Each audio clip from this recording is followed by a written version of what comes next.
Standing there in my cap and gown, watching my dad's face light up as he spotted my twin brother Marcus in the crowd, I knew exactly what was coming. "Reggie," he whispered, leaning close enough that I could smell his aftershave, "your brother deserves this more than you do." The diploma felt heavy in my hands as hundreds of families cheered around us. What my father didn't know was that I'd been planning for this moment for months. What he was about to get wasn't just a piece of paper, it was the truth he'd spent 18 years trying to avoid. I'd love to know which corner of the globe you're watching from. And if this story speaks to you, make sure to subscribe. Tomorrow's video is one you absolutely can't miss. The morning of graduation at Westfield University started like any other Saturday in my cramped apartment near campus. I'd been awake since 4 a.m., not because I was excited, but because my stomach had been churning with a mixture of anticipation and dread that had become my constant companion over the past few weeks.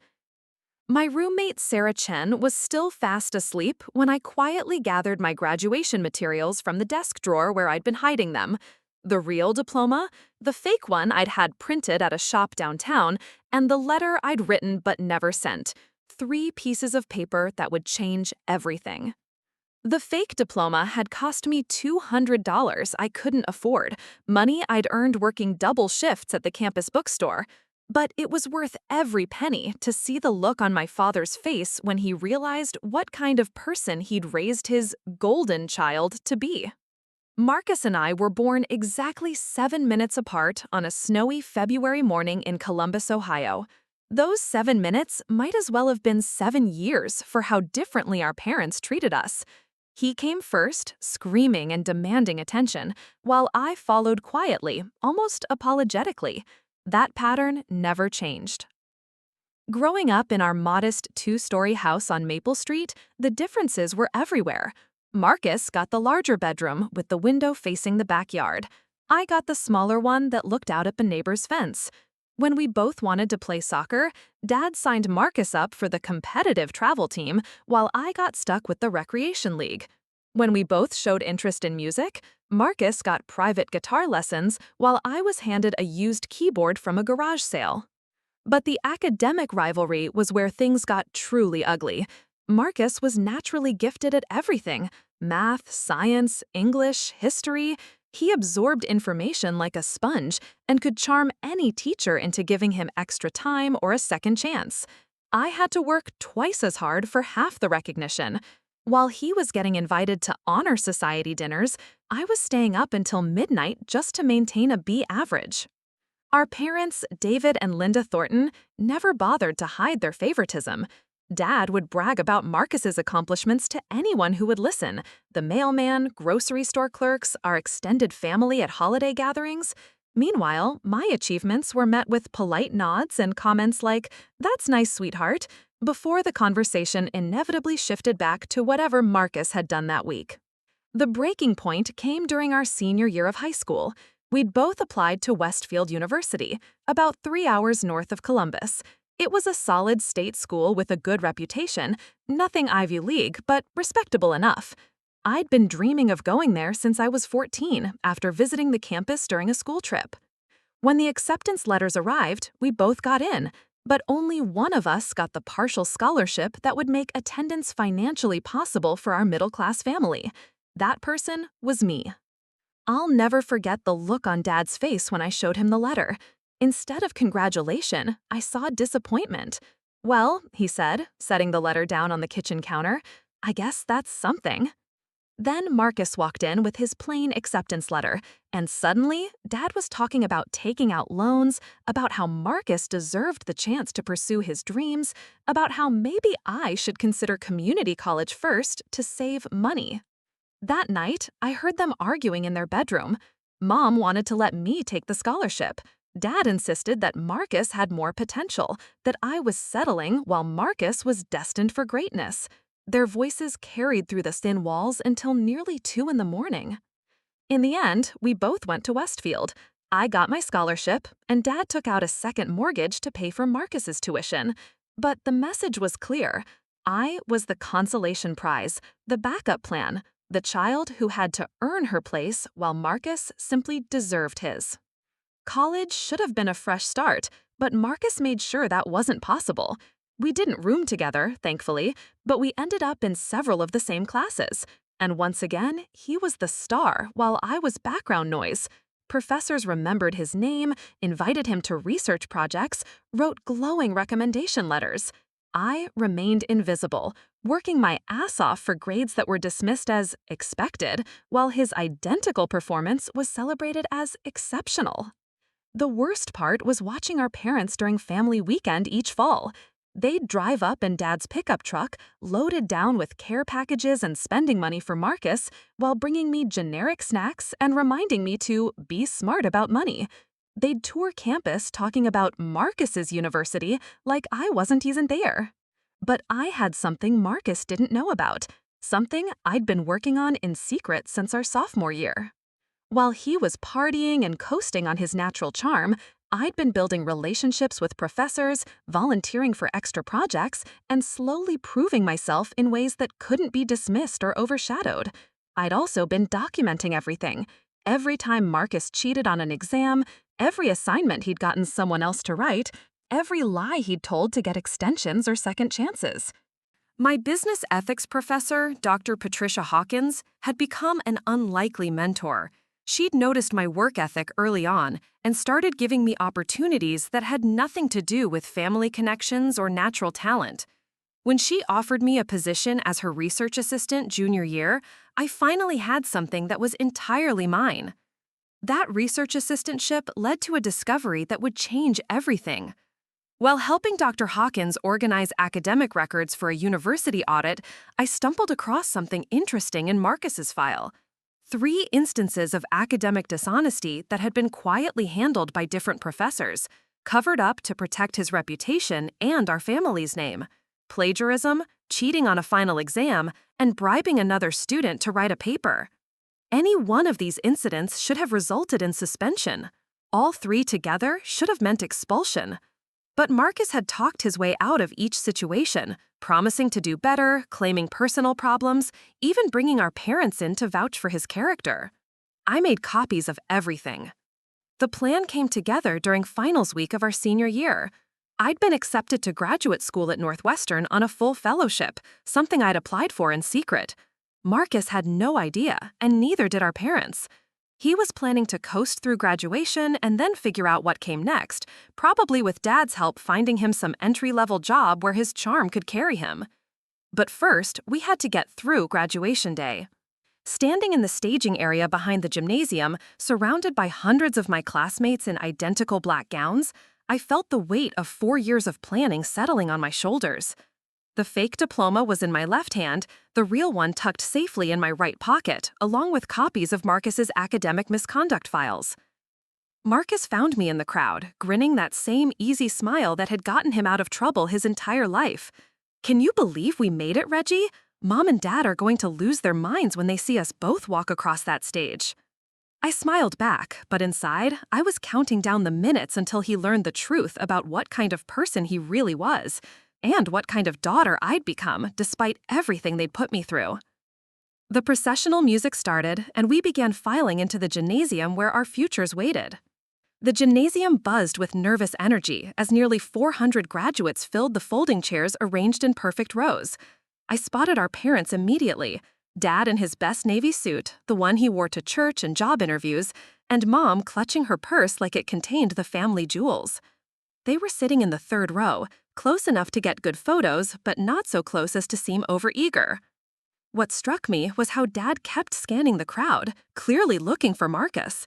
When his eyes passed over me, there was no recognition, no pride, just a brief acknowledgement before continuing his search for the son who mattered. Marcus had ended up several seats away from me thanks to the alphabetical seating arrangement. I could see him chatting with Jennifer Walsh, the girl who'd been in love with him since freshman orientation. He was completely relaxed, probably already planning his celebration dinner, while my hands were sweating through my white cotton gloves. Dean Richardson took the podium and began the opening remarks, something about new beginnings and the responsibility that comes with education. I tuned him out, focusing instead on the manila envelope tucked beneath my program. Inside were photocopies of Marcus's academic misconduct files, along with a letter I'd written to the university administration detailing his pattern of dishonesty. The letter had taken me 3 weeks to write. I'd gone through 17 drafts, trying to find the right tone, not vindictive, but factual, professional, the kind of document that couldn't be dismissed as sibling rivalry or jealousy. Dr. Hawkins had helped me understand the process. Academic dishonesty cases could be reopened if new evidence came to light, especially if there was a pattern of behavior that suggested systematic fraud. The statute of limitations didn't apply when the misconduct affected the integrity of the degree itself.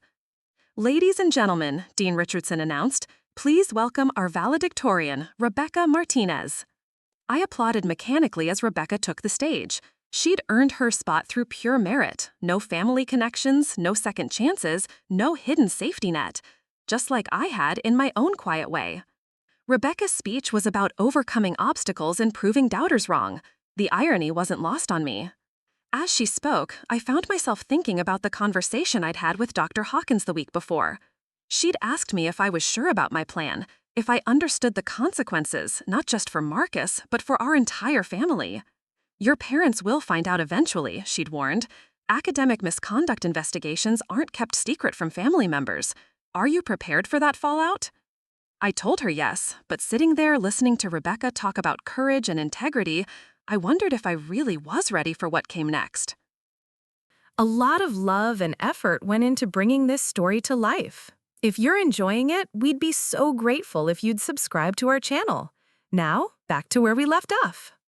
The individual recognition began with the College of Arts and Sciences. Names were called in alphabetical order, and each graduate walked across the stage to shake hands with Dean Richardson and receive their diploma cover. The real diplomas would be mailed later, after final transcripts were verified. The real diplomas would be mailed anywhere, because mine was already in my pocket.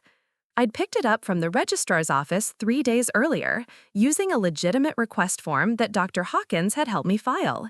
As her research assistant, I needed an official transcript for my Northwestern fellowship application, and the registrar had agreed to let me collect my diploma early to expedite the process. The fake diploma in my left hand was a nearly perfect reproduction. I'd studied the original for hours, matching the font, the paperweight, even the embossed seal. The only difference was the name. Instead of Regina Marie Thornton, it read Marcus David Thornton. And instead of my actual GPA of 3.87, it showed his official GPA of 3.45. "Timothy Patterson," called the announcer. 3 more names until mine. I thought about all the times Marcus had gotten credit for work he didn't do. The group projects where other students carried his weight because they were intimidated by his confidence. The professors who gave him extensions because he spun sob stories about family problems or personal struggles. The history paper he'd bought online junior year and submitted as his own work. I'd watched him do it, sitting in our campus coffee shop, copying and pasting from a term paper mill website while I worked on my own research at the table next to him. Sarah Chen. 2 more names. Sarah walked across the stage with a huge smile, accepting her diploma cover with both hands like it was made of gold.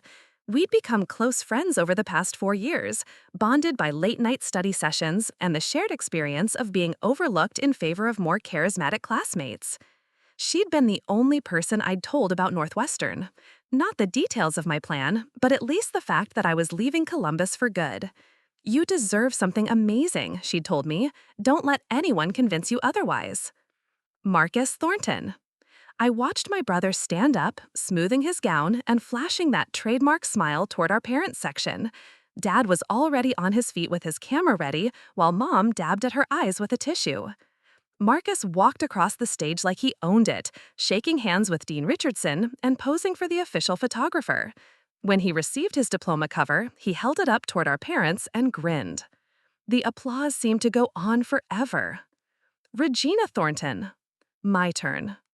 I stood on legs that felt like rubber, clutching both diplomas against my chest. The walk to the stage seemed to take hours, but I could feel hundreds of eyes watching, including my parents' distracted gaze. They were still celebrating Marcus, still taking pictures, still making this moment about him even though it was supposed to be mine too. Dean Richardson smiled as I approached. Congratulations, Regina. Dr. Hawkins tells me you're heading to Northwestern for graduate school. We're very proud.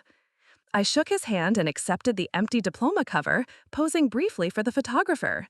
But instead of immediately leaving the stage, I paused and looked out at the audience. There, in the third row, was my family. Dad had finally put down his camera and was watching me with mild interest. Mom was whispering something to the woman next to her, probably about how proud they were of both their children.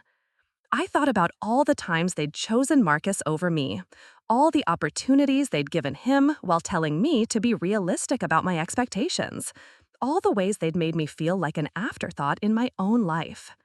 The fake diploma felt heavy in my hands as I walked down the stage steps and back toward my seat. Around me, the ceremony continued, but I was already mentally preparing for what came next. After the ceremony ended and we all threw our caps in the air, families would gather on the lawn outside the gymnasium for pictures and celebration. That's where Dad would inevitably make his comment about Marcus deserving recognition more than me. That's where I would hand over the diploma and watch their faces as they realized what they'd created. But first, I had one more stop to make. While my classmates were hugging and crying and taking selfies, I slipped away from the crowd and headed toward the administration building. Dr. Hawkins was waiting in her office, just like we'd planned. "Are you sure about this, Regi?" she asked one final time. I pulled the manila envelope from beneath my program and set it on her desk. I've never been more sure of anything in my life. She nodded and picked up her phone to call the dean of students. Then, let's finish what we started.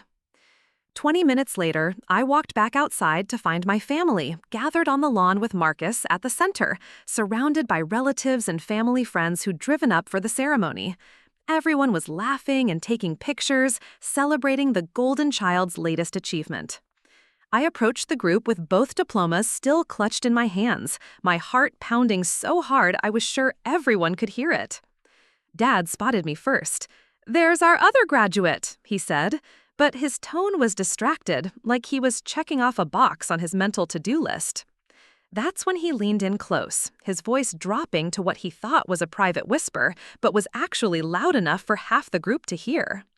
"Regi, your brother deserves this more than you do. This is his moment." The words hit exactly like I'd expected them to, but somehow they still stung. Even after 18 years of this treatment, even after months of planning, hearing him say it out loud in front of everyone felt like a physical blow. But I was ready. I looked him straight in the eye, then turned to Marcus, who was basking in the attention and hadn't even noticed the exchange. "You know what, Dad?" I said, loud enough for everyone to hear. "You're absolutely right." And I handed Marcus the diploma with his name on it. The silence that followed my words was deafening. Marcus stared at the diploma in his hands, his usual confident grin frozen in place as he processed what had just happened. The family members who'd been chattering excitedly just moments before now stood awkwardly, unsure whether they'd witnessed a touching gesture of sisterly love or something else entirely.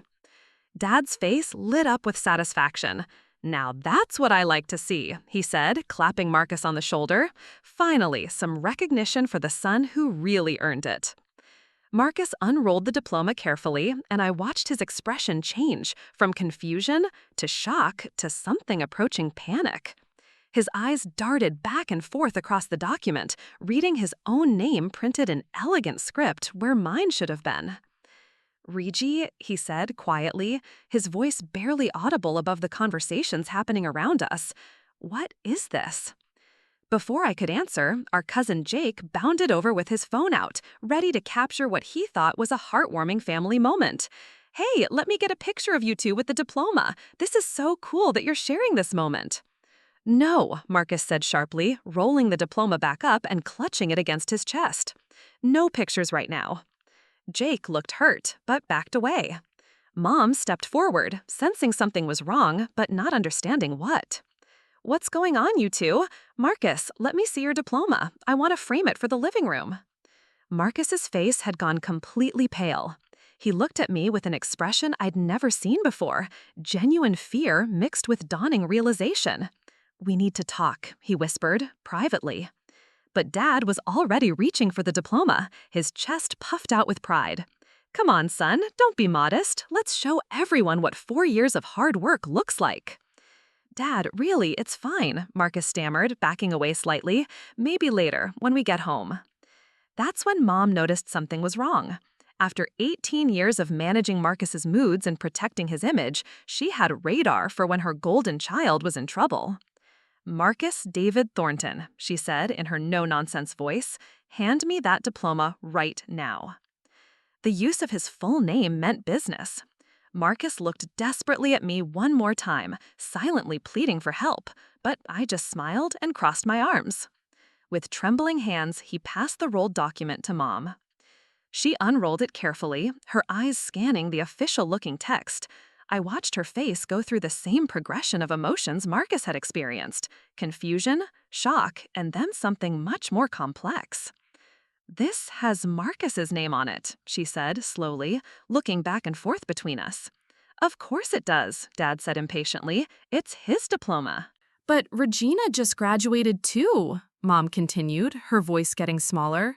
"Where's her diploma?" The family members who'd been milling around were starting to pay attention now. Uncle Tom stopped talking to his wife. Cousin Sarah put down her graduation cake. Even Grandma Thornton, who was usually oblivious to family drama, seemed to sense that something significant was happening. "I gave it to Marcus," I said clearly, making sure everyone could hear. "Dad said he deserved it more than I did, so I gave it to him." The words hung in the air like a challenge. Dad's face went red, whether from embarrassment at having his favoritism called out so publicly or anger at me for making a scene. I couldn't tell. "That's not what I meant, and you know it," he said through gritted teeth. "I meant this was his moment to celebrate." "No, Dad," I replied calmly. "You meant exactly what you said. Marcus deserves my achievements more than I do. He always has." Uncle Tom cleared his throat awkwardly. "Maybe we should give you folks some privacy to sort this out." But I wasn't done. "Actually, I think everyone should stay," I said, pulling my real diploma out of my pocket, "because there's more to this story."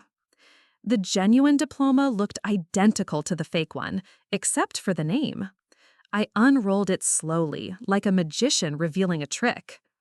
"This is my actual diploma," I announced. "Bachelor of Science in Business Administration, magna cum laude, from Westfield University, GPA 3.87. Gasps rippled through the gathered family. Jake actually dropped his phone. Marcus had gone from pale to green. "Reggie, don't do this, please." But 18 years of being overlooked, dismissed, and treated as second best had built up too much pressure. The dam was finally breaking. "The diploma I gave Marcus has his real GPA on it," I continued, my voice getting stronger with each word. 3.45. That's a full half-point lower than mine, but that's not even the interesting part. Dad stepped forward, his voice dangerous. "Regina Marie, you stop this right now." "The interesting part," I said, ignoring him completely, "is that Marcus shouldn't have been allowed to graduate at all." The silence was so complete that I could hear traffic passing on the street beyond campus. Marcus made one last desperate attempt to stop me. "Reggie, I'm sorry about everything, okay? I know Dad and Mom treated you unfairly, but this isn't the way to handle it. We can talk about this at home." "We're way past talking, Marcus." I reached into my purse and pulled out a folder containing copies of all the documents I'd discovered. My hands were steady now, my voice clear and confident. 3 separate incidents of academic dishonesty, I announced, opening the folder. Plagiarism in Professor McKinney's American History class, sophomore year, cheating on the final exam in Advanced Statistics, junior year, and bribing Tommy Rodriguez to write your senior capstone project in business ethics. The words hit the family like physical blows. Grandma Thornton actually sat down hard on a nearby bench. "Any one of these should have resulted in suspension," I continued, my voice getting stronger with each word. All three together should have meant expulsion. But somehow, Marcus talked his way out of each situation, promised to do better, claimed personal problems, even brought Mom and Dad in to vouch for his character. Dad's face had gone from red to purple. These are lies, vicious lies from a jealous sister who can't stand to see her brother succeed. Actually, they're documented facts, I replied, pulling out the official university letterhead. I've been working as Dr. Hawkins' research assistant for 2 years. I had access to academic records during a university audit. Everything's been verified. Mom had been strangely quiet during this exchange, but now she spoke up in a voice that was barely a whisper. Marcus, is this true? Marcus looked around desperately at the faces surrounding him, family members he'd charmed his entire life, now staring at him with expressions ranging from shock to disgust to disappointment. It's not as bad as she's making it sound, he said weakly. Everyone makes mistakes in college. Everyone cuts corners sometimes. Not everyone, I said firmly. Not me. That's when Dad completely lost it. You vindictive little bitch, he shouted, loud enough that families from other graduation parties turned to stare. You've always been jealous of your brother, but this is sick. This is evil. The slur hit like a slap, but I'd been preparing for this reaction for months. I stood up straighter and looked him directly in the eye. I'm vindictive? I asked calmly. I worked twice as hard as Marcus for half the recognition my entire life. I earned a scholarship that you wanted to give to him instead. I graduated with honors while he barely scraped by on borrowed work and second chances. And I'm the problem? You're destroying your own family, Mom said, tears streaming down her face. How could you do this to us? I didn't do anything to anyone, I replied. I just stopped protecting Marcus from the consequences of his own choices. That's when my phone buzzed with a text message. I glanced down and saw it was from Dr. Hawkins. Dean Richardson wants to see Marcus in his office first thing Monday morning. Investigation is officially opened. I looked back up at my family, all of them staring at me with varying degrees of horror and betrayal. There's one more thing you should know, I said quietly. I've already accepted a full fellowship to Northwestern University. I start graduate school in the fall. This is probably the last time we'll all be together for a while. Uncle Tom was the first to break the shocked silence. Well, he said awkwardly, congratulations on Northwestern, honey. That's quite an achievement. But Dad wasn't done yet. His face was twisted with rage as he pointed a shaking finger at me. You are no daughter of mine, he said with quiet venom. If you walk away from this family, don't ever think about coming back. I looked around at all of them one more time. Marcus clutching the fake diploma like a lifeline, Mom crying into her hands, Dad radiating fury, and various relatives trying to decide which side to take in a drama they didn't fully understand. For the first time in my life, I felt completely free.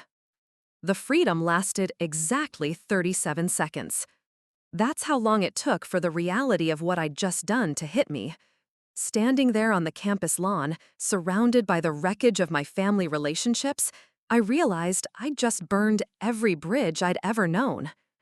The righteous anger that had carried me through the confrontation was rapidly being replaced by something that felt dangerously close to panic. Uncle Tom was the first to move, shuffling uncomfortably toward his car while mumbling something about traffic. Cousin Jake followed, clutching his phone like he was documenting a crime scene. One by one, the extended family members began making their excuses and drifting away, leaving just the core of our broken unit standing in an uncomfortable circle. Grandma Thornton, who had witnessed 83 years of family drama, slowly stood up from the bench and walked over to me. Her weathered hand found mine, and she squeezed it gently. Sometimes the truth needs telling, even when it hurts, she said quietly, her voice barely audible over the celebration noise from other families nearby. Your grandfather would have been proud of you for standing up for yourself. Dad's face contorted with rage. Don't you dare encourage this behavior, Mother. She's tearing this family apart with lies and jealousy. David, Grandma said sharply, using the tone that had kept him in line as a child, I raised you better than this. Look at what you've done to these children. But Dad was beyond reason. He turned back to me with eyes that held 20 years of accumulated disappointment and frustration. You want to destroy your brother's future? Fine, but don't expect any help from us when your little revenge scheme backfires. Marcus, who had been silent during this exchange, suddenly stepped forward. The fake diploma was still clutched in his hands, wrinkled now from his desperate grip. Dad, stop, he said, his voice hoarse. She's right, about all of it. The admission hit like a thunderbolt. Mom actually gasped, pressing her hand to her mouth as if she could somehow take back what she'd just heard. Marcus, no, she whispered. Tell me this isn't true. My brother looked older than his 22 years as he faced our parents. The easy confidence that had defined his personality since childhood was completely gone, replaced by something raw and vulnerable. I cheated on the history paper, he said quietly, and the statistics exam, and I did pay Tommy to write my capstone project. He looked directly at me, his eyes filled with tears. But the worst part is that I knew Reggie was covering for me. I knew she was working twice as hard while I was taking shortcuts, and I let it happen because it was easier than actually trying. The confession seemed to drain all the fight out of Dad. He stared at his golden child like he was seeing him for the first time in 18 years. But son, he said weakly, you're so smart. You're so capable. Why would you need to cheat? Marcus laughed bitterly. Because I'm not, Dad. I never was. You just told yourself I was because you needed one of us to be special, and it was easier to believe I was the smart one than to admit that Reggie was better than me at everything. The truth of that statement hung in the air between us.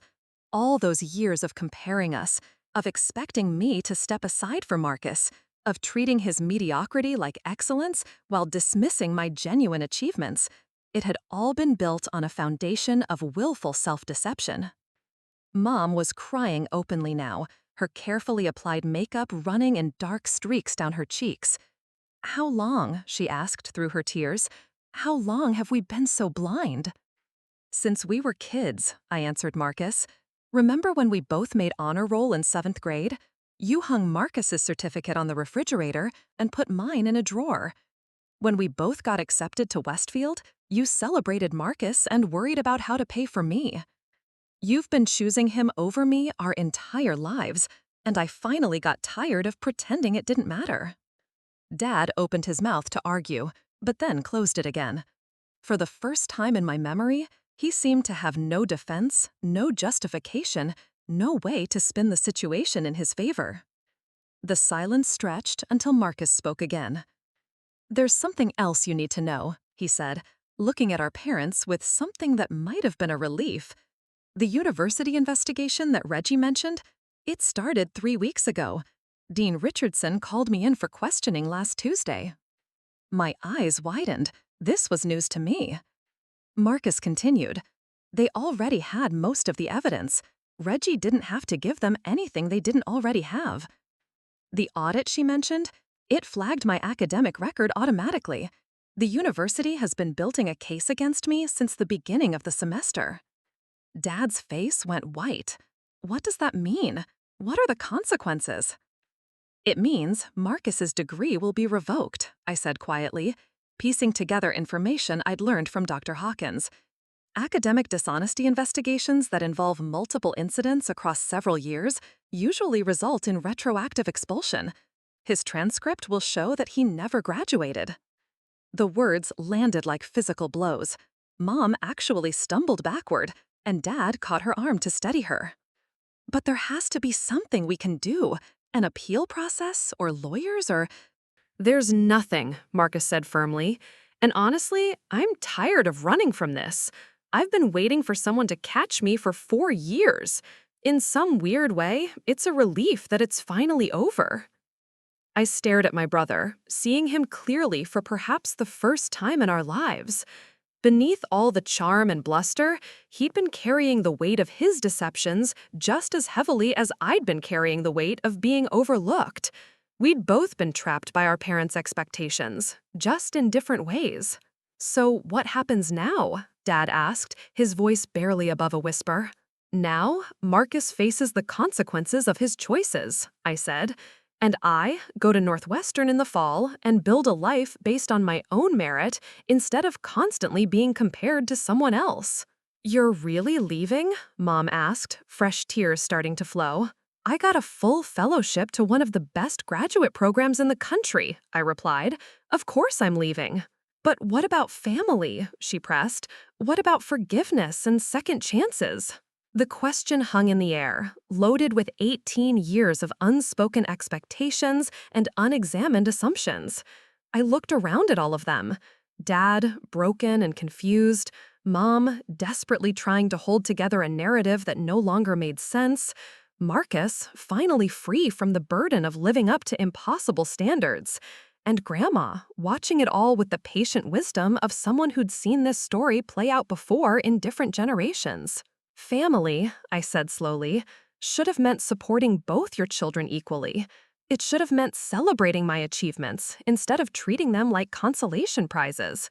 It should have meant holding Marcus accountable instead of covering up his mistakes." I paused, looking directly at Dad. Family shouldn't have meant telling one daughter that her brother deserves her accomplishments more than she does. Dad flinched like I'd hit him. "I never meant—" "Yes, you did," I interrupted. "You meant exactly what you said. And now you get to live with the consequences of that choice, just like I've had to live with the consequences of being your second-choice child." Marcus stepped forward then, placing himself between me and our parents. "If Regi leaves and never comes back, it'll be because of how you treated her, not because of anything she did today. She's been the best person in this family for years, and none of us deserved her." The admission seemed to break something inside Dad. His shoulders sagged, and when he looked at me again, his eyes held something I'd never seen before: genuine remorse. "Regi," he said quietly, "I don't know how to fix this." I looked at him for a long moment, this man who had shaped so much of my life through his inability to see me clearly. Part of me wanted to forgive him, to find a way back to some version of our family that actually worked. But a larger part of me knew that some damage couldn't be undone with apologies. "Maybe you can't fix it, Dad," I said finally. "Maybe some things are broken beyond repair." I turned to walk away, then paused and looked back one more time. But Marcus is right about one thing. If I never come back, it won't be because of what happened today. It'll be because of everything that led up to today. As I walked across the campus lawn toward my car, I could hear Mom calling my name, her voice breaking with each syllable. But I didn't turn around. For the first time in my life, I was walking toward something instead of away from it, and that felt like the most honest thing I'd ever done. The drive back to my apartment took 23 minutes, but I don't remember a single mile of it. My hands gripped the steering wheel so tightly that my knuckles went white, and I kept replaying the look on Dad's face when he realized everything he'd believed about his children was wrong. My phone had been buzzing constantly since I left campus. Text messages from family members, missed calls from Mom, even a voicemail from Marcus that I wasn't ready to listen to yet. I turned the phone off and threw it into my purse, needing the silence to process what had just happened. Sarah was waiting in our shared living room when I walked through the door, still wearing her graduation dress, but with her heels kicked off and her feet curled under her on our secondhand couch.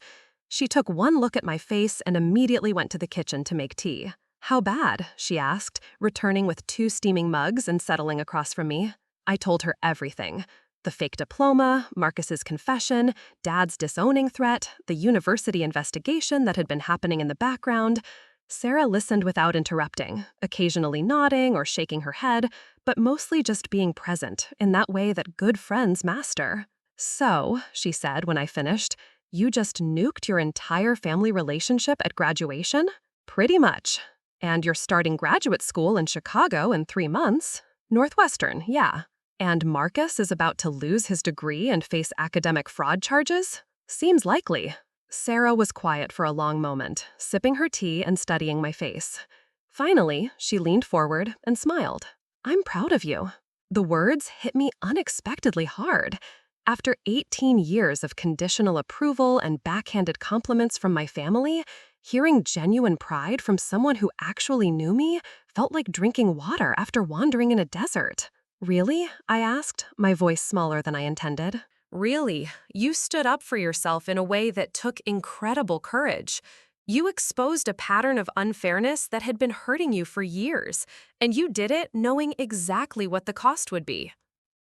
I started crying then, big, ugly tears that I'd been holding back since leaving campus.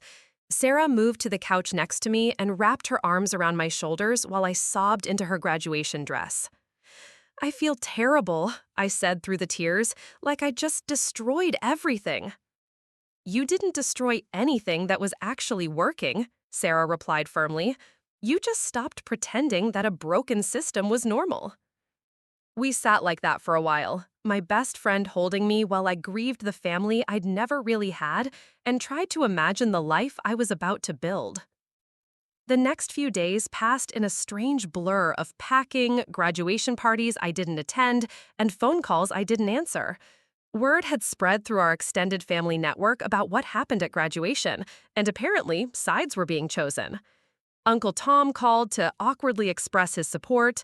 Cousin Jake texted to say he thought I was totally justified, but maybe could have handled it differently. Grandma Thornton left a voicemail saying she loved me and was proud of me for standing up for myself. But nothing from my immediate family. On Wednesday morning, exactly 5 days after graduation, I finally turned my phone back on to find 47 missed calls and 83 text messages. Most were from Mom, begging me to come home so we could work this out as a family. A few were from Dad, ranging from angry demands that I apologize to Marcus to grudging admissions that maybe we haven't been as fair as we should have been. But the most surprising messages were from Marcus himself. The first one, sent the night of graduation, was simple. "I'm sorry for everything. You deserved better from all of us." The second, sent Tuesday evening, "The university meeting was today. You were right about everything. I'm officially expelled, degree revoked. Somehow, I feel lighter than I have in years." The third, sent just an hour before I turned my phone on, "I know you probably don't want to talk to me, but I'm starting therapy next week. I want to figure out how to be a person who actually earns things instead of taking credit for other people's work. Thank you for forcing me to face the truth." I stared at that last message for a long time. In all our years of sibling rivalry and family dysfunction, Marcus had never once acknowledged that our parents' favoritism had been unfair to me. He'd never admitted that he'd taken shortcuts or accepted unearned advantages. The fact that he was doing it now, when he had nothing left to lose, felt significant in a way I couldn't quite process. I was still staring at the phone when it rang. Mom's contact photo filled the screen. A picture from last Christmas where she was smiling and wearing the ugly sweater I'd bought her as a joke. I almost let it go to voicemail, but something made me answer. "Hi, Mom." "Oh, honey." Her voice was thick with tears. "I've been so worried. Are you okay? Are you eating? Are you—" "I'm fine, Mom." "No, you're not fine. None of us are fine. This whole family is falling apart, and I don't know how to fix it." I walked to my bedroom window and looked out at the parking lot where I'd spent 4 years learning to be independent. In 3 months, I'd be looking at a different view from a graduate school dorm in Chicago, building a life that had nothing to do with family expectations or sibling comparisons. "Maybe it needed to fall apart," I said quietly. "How can you say that? We're family. Family is supposed to stick together no matter what. Family is supposed to love and support each other equally. Family is supposed to celebrate everyone's achievements, not play favorites. Family is supposed to hold each other accountable when someone makes mistakes, not cover things up to protect an image." There was a long pause. When Mom spoke again, her voice was barely a whisper. "I know we failed you, Regi. Your father and I, we got so caught up in managing Marcus and his problems that we forgot to nurture your successes. But please don't throw away our relationship over our mistakes. Please come home so we can work through this. The plea in her voice broke my heart. Despite everything, I still loved my parents. I understood that their favoritism hadn't come from malice. It had come from their own insecurities and fears, their desperate need to believe that one of their children was destined for greatness. But understanding their motivations didn't erase 18 years of feeling invisible in my own family. I can't come home, Mom, I said finally. Not right now, maybe not ever. I need to build a life where my worth isn't measured against Marcus's, where my achievements stand on their own merit. But Northwestern is so far away, and graduate school is so expensive. How will you manage without family support? I almost laughed. Family support had never been something I could count on anyway. I'll manage the same way I always have, by working hard and not expecting anyone else to solve my problems. Reggie, please, your father feels terrible about what he said at graduation. He knows he was wrong. We both do. Feeling terrible isn't enough, Mom. Dad didn't just say one wrong thing at graduation. He spent 18 years making me feel like I wasn't good enough, like I didn't deserve the same love and support that Marcus got automatically. He loves you just as much as Marcus. We both do. Maybe you do, but you've never shown it the same way. The conversation continued for another 20 minutes, with Mom alternating between apologies, justifications, and desperate attempts to convince me to reconsider my decision to cut contact. But by the time we hung up, nothing had changed. She still didn't really understand why I was so hurt, and I still couldn't trust that coming home would lead to anything except more of the same dysfunction. That afternoon, I made 3 phone calls that would shape my future. The first was to my Northwestern advisor, confirming my acceptance of the fellowship and my move-in date for graduate student housing. The second was to Dr. Hawkins, thanking her for her support and letting her know that I was ready to start the independent study project we'd discussed for the summer. The third was to a therapist in Chicago who specialized in family trauma and boundary setting. As the sun set over my college town for one of the last times, I sat on my apartment balcony with a glass of cheap wine and tried to imagine what my life would look like in a year. No family drama, no constant comparisons, no need to justify my successes or downplay my achievements to make other people comfortable. For the first time in 18 years, I would get to find out who Regina Thornton really was when she wasn't competing for scraps of parental approval. The thought was terrifying and exhilarating in equal measure. 3 months later, I was standing in a cramped graduate student apartment in Evanston, Illinois, surrounded by cardboard boxes and trying to figure out how to fit 4 years of college life into a space roughly the size of my childhood bedroom closet. Northwestern's campus stretched out beyond my single window, bustling with the energy of a new academic year. Students hurried across the quad with coffee cups and overstuffed backpacks, everyone moving with purpose towards something that mattered to them. For the first time in my life, I was one of them. My phone sat silent on the kitchen counter. I'd changed my number 2 weeks before the move, keeping only Sarah, Dr. Hawkins, and a handful of college friends on the contact list. The decision had felt dramatic at the time, but now it just felt practical. Starting over required actually starting over. The knock on my door came just as I was unpacking my books. I wasn't expecting anyone. Orientation didn't start until tomorrow, and I hadn't met any of my neighbors yet. Through the peephole, I saw a delivery driver holding a large box. "Package for Regina Thornton," he said when I opened the door. I signed for it, puzzled. The return address was from Columbus, Ohio, but there was no name on the label. Inside my apartment, I opened it carefully, half expecting some kind of guilt trip from my parents. Instead, I found my childhood photo albums, the ones Mom had always kept in the living room cabinet. Every picture of me from birth through high school graduation, carefully organized in chronological order. Birthday parties, school plays, soccer games, academic award ceremonies, a complete visual history of the daughter they'd somehow managed to overlook while she was actually living in their house. At the bottom of the box was a handwritten note in Mom's careful script. "Reggie, I've been going through these pictures since you left, trying to understand how we missed so much.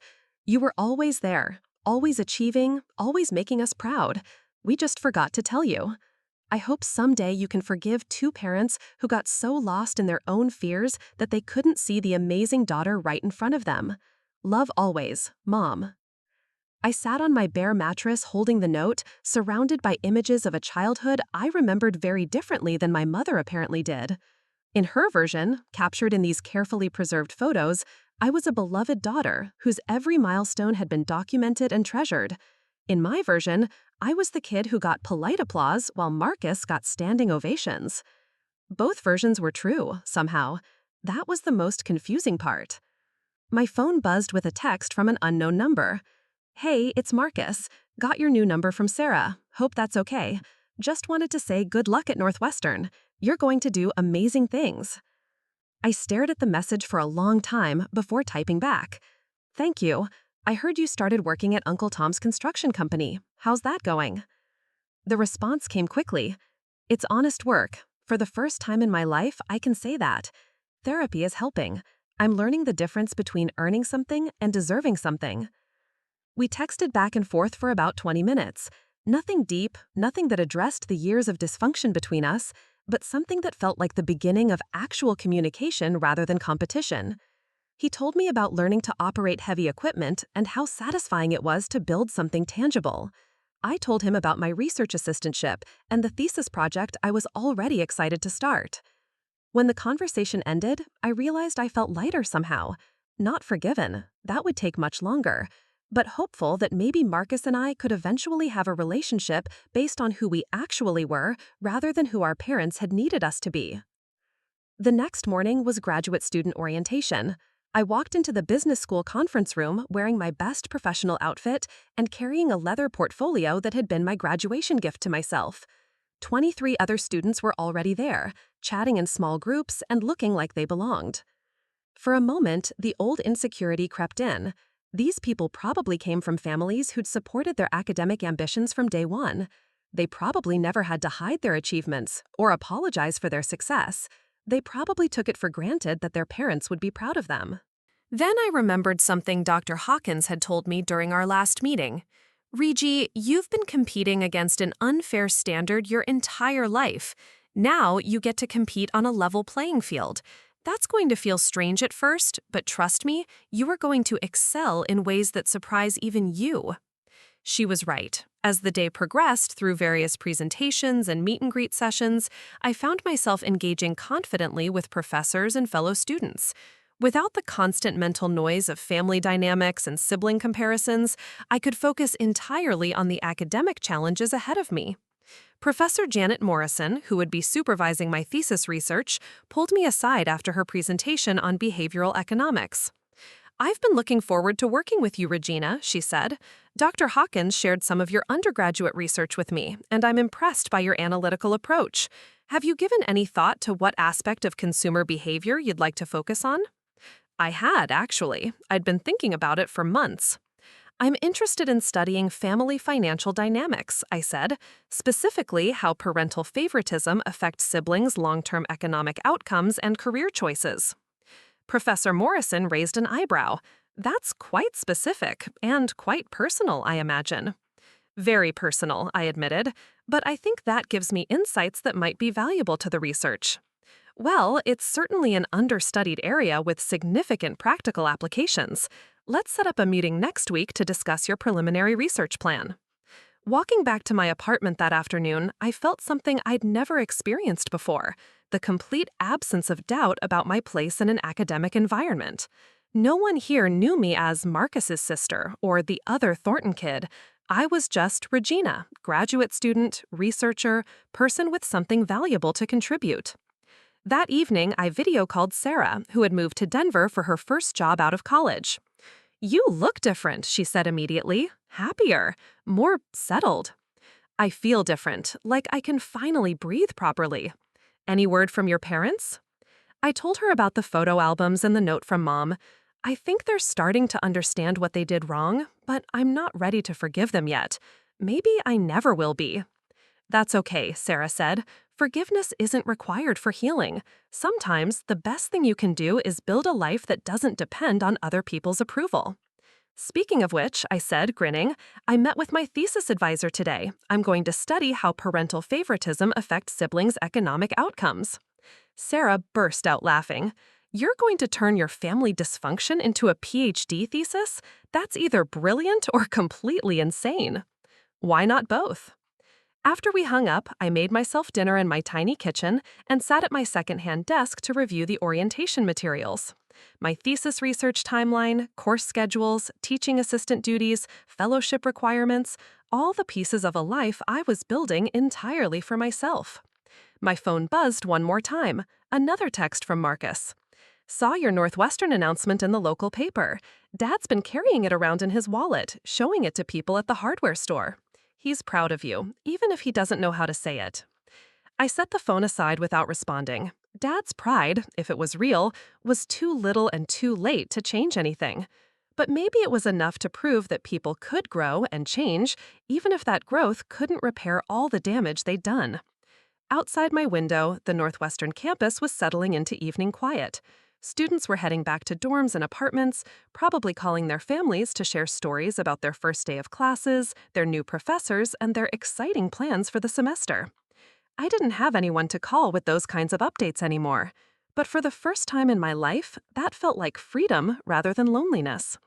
I opened my laptop and began working on the preliminary outline for my thesis research.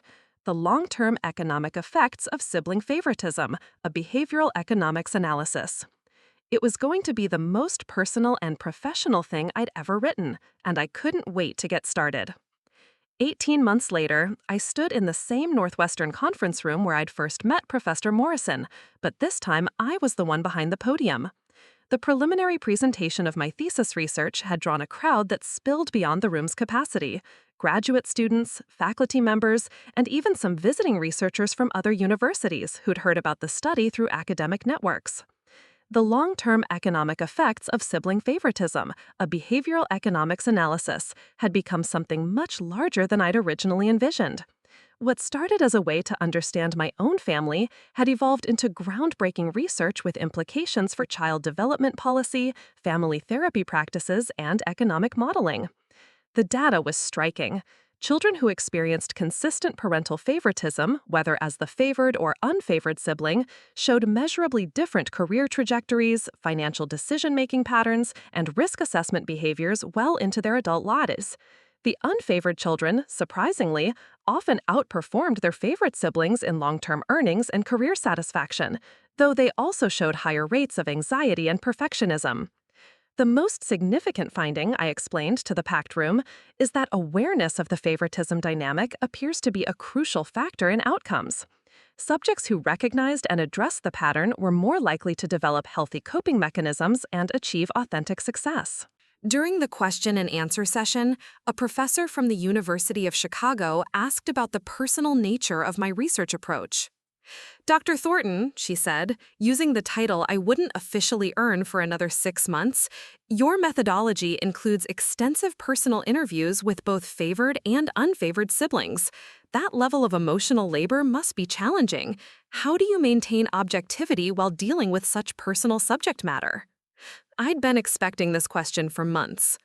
The personal connection to the research is exactly what makes it valuable, I replied. I can ask questions that an outside researcher might not think to ask, and research subjects trust me with information they might not share with someone who hasn't lived this experience.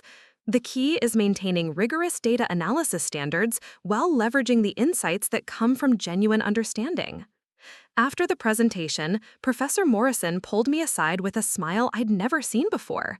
Regina, I've been doing this for 25 years, and I've never seen a graduate student generate this level of interest in preliminary research. The Journal of Behavioral Economics wants to publish your findings, and I've had 3 different universities ask about your post-graduation availability. The success felt surreal. 2 years ago, I'd been sitting in a graduation ceremony listening to my father tell me that my brother deserved my achievements more than I did. Now I was being courted by top-tier academic programs and having my research cited by established scholars. But the real validation came 3 days later, in the form of an unexpected phone call. "Is this Dr. Regina Thornton?" The voice was unfamiliar, professional. Not quite a doctor yet, but yes, this is Regina. This is Dr. Patricia Newman from the American Psychological Association. We've been following your research on sibling favoritism, and we'd like to invite you to present your findings at our annual conference in San Francisco. We think your work could reshape how family therapists approach intergenerational dysfunction. I accepted immediately, then sat in my apartment staring at my phone in disbelief. My thesis research was going to influence actual therapeutic practices. The pain I'd experienced growing up was going to help other families recognize and address similar patterns before they caused irreparable damage. That evening, I did something I hadn't done in almost 2 years. I called Marcus. Reggie? His voice was surprised but pleased. This is unexpected. Everything okay? Better than okay. I just got invited to present my research at a major psychology conference. The sibling favoritism study you've been working on? Yeah, turns out our family dysfunction might actually help other families. Marcus was quiet for a moment. That's really something. You turned the worst parts of our childhood into something that matters. I'm proud of you. The words caught me off guard. In all our years growing up, I couldn't remember Marcus ever saying he was proud of me. How are you doing? I asked. Really doing, I mean. Good. Different, but good. I'm a project foreman now, leading crews on commercial construction sites. It's weird being responsible for other people's work when I spent so many years avoiding responsibility for my own, but I like it. I'm also dating someone, Annie Walsh, actually, from our high school class. She sees me as I am now, not who I was trying to pretend to be. That sounds healthy. It is. Therapy helped me understand that I was just as trapped by mom and dad's expectations as you were, just in a different way. They needed me to be perfect, so I learned to fake perfection instead of actually working for it. When you exposed everything at graduation, it was terrifying but also liberating. We talked for over an hour, the longest conversation we'd had since childhood. He told me about his relationship with Annie, his growing confidence at work, and his continued therapy sessions. I told him about my research, my academic success, and my plans for the future. Do you ever think about coming home? He asked as our conversation wound down. Sometimes, but I don't know what home would look like now. Too much has changed. Mom and Dad have changed too. They talk about you all the time, about how proud they are and how sorry they are for not showing it when it mattered. Dad keeps your Northwestern articles on his desk at work. Mom has been volunteering with a family counseling nonprofit and says she wants to help other parents avoid the mistakes she made. The information surprised me. I'd imagined my parents as static, frozen in the same patterns that had defined my childhood. The idea that they were actively working to understand and change their behavior was something I hadn't considered. I'm not ready for reconciliation, I said honestly. Maybe I never will be, but I'm glad they're growing too. That's fair. Just know that the door is open whenever you're ready to walk through it. After we hung up, I sat in my apartment thinking about forgiveness and growth and the ways people could change when they finally faced the truth about themselves. My parents might never be the mother and father I'd needed as a child, but maybe they could become the people I could respect as an adult. 6 months later, I defended my thesis successfully and graduated with highest honors from Northwestern. Professor Morrison attended my defense, along with Sarah, who flew in from Denver, and Dr. Hawkins, who made the drive from Ohio to see her former research assistant achieve something extraordinary. But the most surprising attendee was Marcus, who sat in the back row wearing a suit I'd never seen before and taking notes like he was genuinely interested in understanding my research. After the defense, as we celebrated at a small reception, he approached me with something that looked like nervousness. I know this might be weird, he said, but I wanted to give you something. He handed me a small wrapped box. Inside was a simple silver necklace with a charm in the shape of a key. It's not much, he said quickly, but I wanted you to have something that represented what you did for our family. You unlocked the truth, even when it was painful, even when it cost you everything. I put the necklace on immediately and hugged my brother for the first time in over 3 years. 3 weeks later, I started my new position as an assistant professor at the University of Pennsylvania, specializing in family behavioral economics. My office overlooked a courtyard where students gathered between classes, and every morning I was reminded of how far I'd traveled from that graduation day when my father told me my brother deserved my diploma more than I did. The irony wasn't lost on me.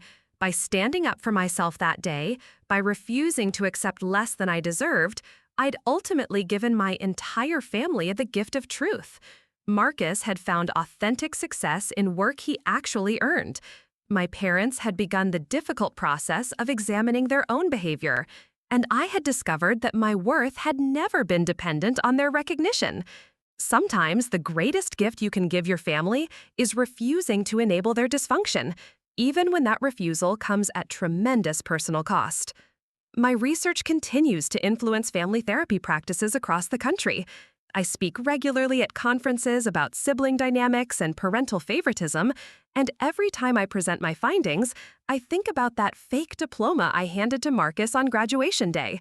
A piece of paper that represented everything that was broken in our family, but also everything that could be healed when people finally faced the truth. I never did go home to Columbus, but I built something better. A life based on my own merit, relationships built on honesty, and work that turns personal pain into healing for others. Sometimes that's the only happy ending that matters. Looking for more? We've got 2 amazing stories ready for you right on screen. If this one touched you, these are absolutely worth your time. Click to watch them now. And hey, subscribe and hit that bell to never miss our latest uploads.